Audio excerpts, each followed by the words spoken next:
মাদকদ্রব্যের সাথে অনেকেই সংশ্লিষ্ট, এবং স্মোকিংটাকে ফ্যাশন মনে করি। স্মোকটা যে মাদক এটা বিশ্বাস করতে চাই না। খুব কম ইয়াং জেনারেশন পাওয়া যাবে যাদের অ্যাফেয়ার নাই, হারাম অ্যাফেয়ার, বয়ফ্রেন্ড গার্লফ্রেন্ড কালচার নাই, খুব কম পাওয়া যাবে। খুব কম ছেলে পেলে পাবেন আপনি যারা হারাম মিউজিক শোনে না। খুব কম ছেলে পেলে পাবেন যারা আপনাকে 10টা সূরা মুখস্থ বলতে পারবে। 10টা সূরা মাত্র, 10টা, চ্যালেঞ্জ করলাম, 10টা সূরা মুখস্থ বলতে পারবে না, খুব কম। আপনি খুব কম ইয়াং জেনারেশন পাবেন যারা 5 ওয়াক্ত নামাজ পড়ে মসজিদে এসে। ইয়াং জেনারেশনে খুব কম ছেলে পেলে পাবেন যারা বিশুদ্ধ করে কোরআন তেলাওয়াত করতে পারে। অনেক সময় দেখা যায় আফসোস, তো অনেকে শায়েখ টাইটেল দিয়ে বসে থাকে, কোরআন তেলাওয়াত করতে জানে না। বিশ্বাস করছেন না? ওলামায়ে কেরামদের সামনে বসায় দিয়েন। বিশুদ্ধ করে কোরআন তেলাওয়াত করা শিখতে হবে তাকে আরো 1 বছর মক্তবে গিয়ে। তারপরে পড়তে হবে আরবি ব্যাকরণ, তারপর আরবি বালাগাত, উসুল, তারপরে আকীদা, হাদিস, ইবারত, ফিকহ, উসুল হাদিস, এই সাবজেক্টগুলো কভার করার পরে ইফতা দিতে হবে, ইফতা, তারপর হবে মুফতি। এত পড়াশোনার এখন প্রয়োজন হয় না, সবাই ইন্টারনেট ছায়েক এখন। বিশুদ্ধ করে কোরআন তেলাওয়াত করতে পারছে না, স্টেজে উঠে বলছে অমুক মুফতিকে ডাকো, তমুক মুফতিকে ডাকো, বাসে বসবো। এই ফিতনাগুলো বন্ধ করতে হবে। কনস্ট্রাকটিভ পড়াশোনা দরকার। আমাদের যুব সমাজের কতজন ছেলে পেলে বিশুদ্ধ করে কোরআন তেলাওয়াত করতে পারে, এটা জরিপ করে দেখেন। যারা পারে তাদের পড়াগুলোকে ওস্তাদদের সামনে শোনান, দেখবেন কতগুলো ভুল বের করা যায়। শুধু কোরআন তেলাওয়াতের কথাই বললাম, আর সিলেবাস তো অনেক গভীর। আজকে থেকে 10 বছর আগে মনে করতাম অনেক জানি, এই 10 বছর পরে এসে দেখছি যে আসলে এমন এক সাগরে ডুব দিয়েছে আমি কিছুই জানি না এখন। ইসলাম এত গভীর একটা সমুদ্র, ইসলামের জ্ঞান, যে মনে হচ্ছে আমি 2% জ্ঞান অর্জন করতে পারিনি আজ পর্যন্ত। বিশ্বাস করেন, মন থেকে কথাটা বললাম। যত গভীরে যাবেন আপনি মনে হবে আপনি জাহেল। কি বলবো আপনাদেরকে, আমার তো বলার যোগ্যতাই নাই। আর এমনও ব্যক্তি দেখছি ওয়াজ মাহফিলের মঞ্চগুলোতে এসে কসম আল্লাহর বিশুদ্ধ করে কোরআনের একটা আয়াতও তেলাওয়াত করতে পারে না, শায়েখ লাকব দিয়ে বসে আছে, বাহাসের জন্য মানুষকে ডাকছে। কোথায় ধর্ম চলে গেছে বাংলাদেশে! আর সাধারণ মানুষ তো সব বোঝে না। ওলামায়ে কেরাম যারা আছেন তাদের কথা সবার কাছে পৌঁছাচ্ছে না। তো এই ইন্টারনেটটা সবসময় উপকার করে নাই, অনেক সময় অনেক ক্ষতিও করেছে। কিছু কিছু ভালো জিনিস পাচ্ছেন ইউটিউবে, ফেসবুকে, হয়তো এগুলো যথেষ্ট না, কিন্তু এর মধ্য দিয়ে আপনি অনেক খারাপ জিনিসও পেয়েছেন। এমন অনেক ফিতনা ছড়িয়ে গেছে যেগুলো আসলে শক্তভাবে প্রতিহত করা দরকার ছিল। কে করবে প্রতিহত? যাদের কাছে ক্ষমতা আছে তাদের উচিত এগুলো প্রতিহত করা। আল্লাহ তৌফিক দান করুন। দ্বীন ইসলাম হুমকির মুখে পড়ছে। একটা অসুস্থ প্রজন্ম তৈরি করে যাচ্ছি আমরা। আমাদের বাচ্চারা, এই যে মেয়ে বাচ্চাগুলো, সুবহানাল্লাহ, আমরা তো ঢাকার মানুষ, এখন পোশাক বলতে আর কোনো পোশাক নাই। মানে পোশাক মানে ছেলে যা পরে মেয়েও তাই পড়ছে। যে কাপড়গুলো বাসায় পরে থাকে ছেলেরা, ছেলে মানুষরা যেই কাপড়গুলো বাসায় পরে থাকে সেই কাপড় পরে মেয়েরা বাইরে গিয়ে শপিং করছে, বাইরে গিয়ে। বিশ্বাস করছেন না কথা?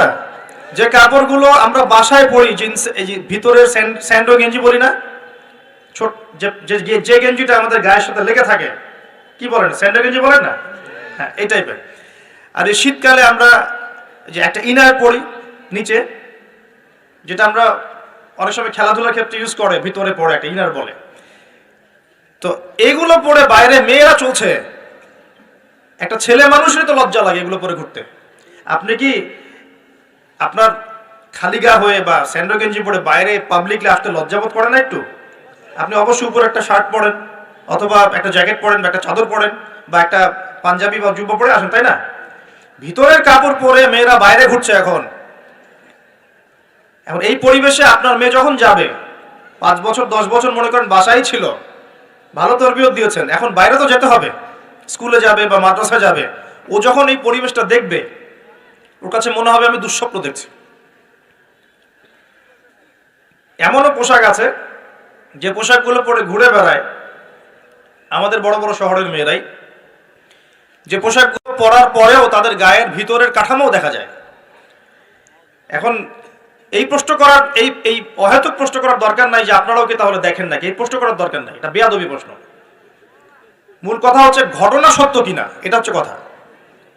কারণ সবাই চোখ নিয়ে চলাফেরা করে, আর চোখ তো আর আকাশের দিকে উঠায় আপনি হাঁটতে পারবেন না, পারবেন? আর জমিনের দিকে তাকায় তো আপনি হাঁটতে পারবেন না, আপনাকে তো এদিকে তাকাইতেই হবে, ডানে বামে যেদিকে তাকাবেন সেদিকে এগুলো দেখতে পারবেন। এরকম পরিবেশে আমাদের মেয়েরা বড় হচ্ছে।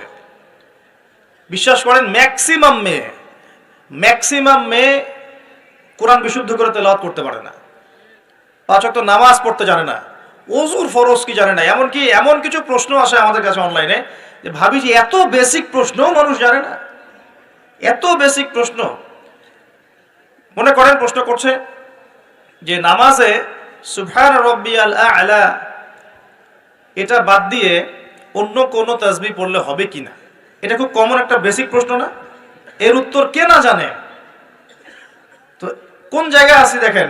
একটা সময় ছিল, আমি হিস্ট্রির অনেক গভীর ছাত্র, আন্দালুসিয়া একটা সময় ছিল, ওই সময় প্রত্যেক ঘরে ঘরে একজন করে হাফেজা মেয়ে পাওয়া যেত। হ্যাঁ, ঘরে ঘরে শুধু হাফেজা না, মুহাদ্দিসা মেয়ে পাওয়া যেত। কোনো কোনো ক্ষেত্রে মেয়েরা ফকিহ হয়েছে। এখন দেখবেন বেসিক ওজুর মাসআলা, গোসলের মাসআলা, হ্যাঁ ফরজ গোসলের মাসআলা, নামাজের ফরজ ওয়াজিব, হায়েজ নেফাসের মাসআলা, এই বেসিক মাসআলাগুলো আমাদের তরুণ প্রজন্ম জানে না। অথচ এদিকে পড়াশোনা করেছে 20 বছর 25 বছর। কোথায় পড়াশোনা করলেন আর কি শিখলেন? আর এত টাকা পয়সা খরচই বা কেন করলেন এর পিছনে? আমরা তো বলছি না যে জেনারেল শিক্ষায় শিক্ষিত হবেন না, কিন্তু ইসলামিক শিক্ষাকে বিসর্জন দিয়ে কি জেনারেল শিক্ষায় শিক্ষিত হতে হবে? ইসলামিক শিক্ষার কোনো দরকার নাই, দুনিয়ায় সবকিছু। আর জেনারেল শিক্ষায় শিক্ষিত হয়ে আপনি কি সত্যি আপনার শিক্ষা দিয়ে দেশ এবং জাতির খেদমত করছেন, নাকি একটা সার্টিফিকেটের জন্য আপনি দৌড়াচ্ছেন?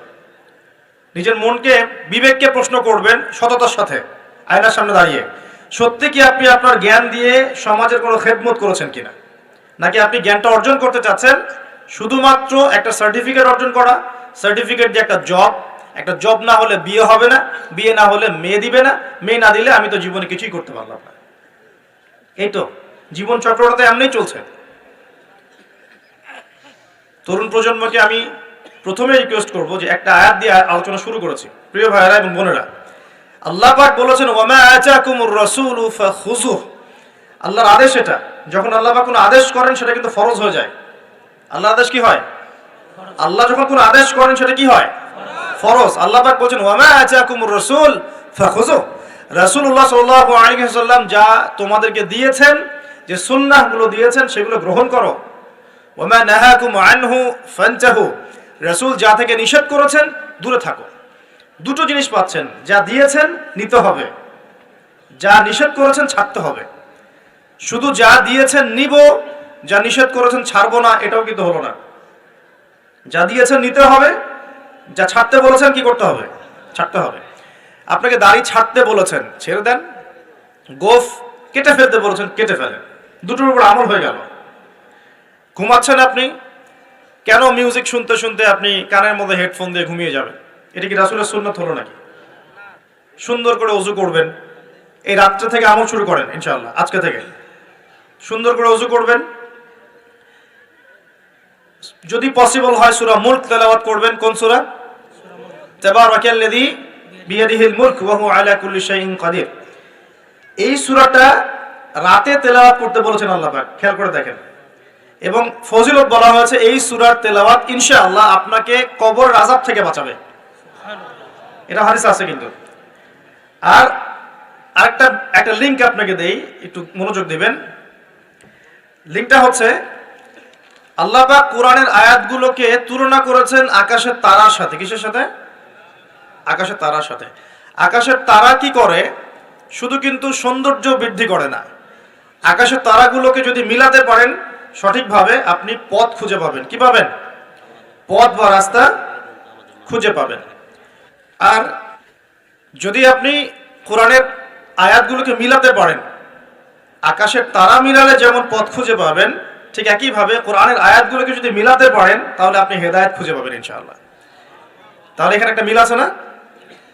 এখন সূরা মুলক আল্লাহ রাতে তেলাওয়াত করতে বলছেন, আর রাতের বেলায় আপনি আকাশের তারা খুঁজে পাবেন। মিল পাচ্ছেন? আরো একটা মিল বলে দেই। সূরা মুলকের মধ্যে আল্লাহ পাক বলেছেন আকাশের তারা দেখতে। কি বলেছেন? আকাশের তারা তাকাতে বলেছেন, আকাশের দিকে তাকাও, আল্লাহর নিদর্শনগুলোর দিকে তাকাও, আসমানের তারাগুলোর দিকে তাকাও, দেখো এই সৃষ্টির মধ্যে তুমি কোনো রকম খুঁত খুঁজে পাও কিনা, কোনো ত্রুটি খুঁজে পাও কিনা। পাওয়া যাবে? তোমার দৃষ্টি বারবার ব্যর্থ হয়ে ফিরে আসবে, কিন্তু কোনো ত্রুটি তুমি খুঁজে পাবে না। দেখেন আল্লাহ পাক বলছেন কোরআনের আয়াতগুলো পথ দেখাবে, ঠিক যেমন আসমানের তারাগুলো পথ দেখায়। আবার আল্লাহ পাক রাতের বেলায় সূরা মুলক তেলাওয়াত করতে বলছেন, যেই সূরার মধ্যে তারা দেখার কথা আছে। মিল পাচ্ছেন? রাতের বেলা সূরা মুলক তেলাওয়াত করতে শেখেন, অথবা মুখস্থ করে ফেলেন। মুখস্থ করতে পারবেন না ইনশাআল্লাহ? কয়টা আয়াত এখানে? কয়টা আয়াত বলেন তো? 40টা। কয়টা? আস্তাগফিরুল্লাহ। কয়টা আয়াত? 30টা। কয়টা আয়াত? 30টা। নবীজি বলেছেন কোরআনে একটা সূরা আছে 30 আয়াতের। কত আয়াতের? 30 আয়াতের। এই 30 আয়াতের সূরা তার পাঠকের পক্ষে ঝগড়া করবে, আল্লাহ পাকের সাথে কথোপকথন করবে, বলবে যে আল্লাহ আমার পাঠকারীকে তুমি মাফ করে দাও, জোর দিবে। মানে এটা আল্লাহ পাকের ইচ্ছাতেই হবে, এবং আল্লাহ পাক তার কথা শুনবেন এবং তাকে মাফ করে দিবেন ইনশাআল্লাহ।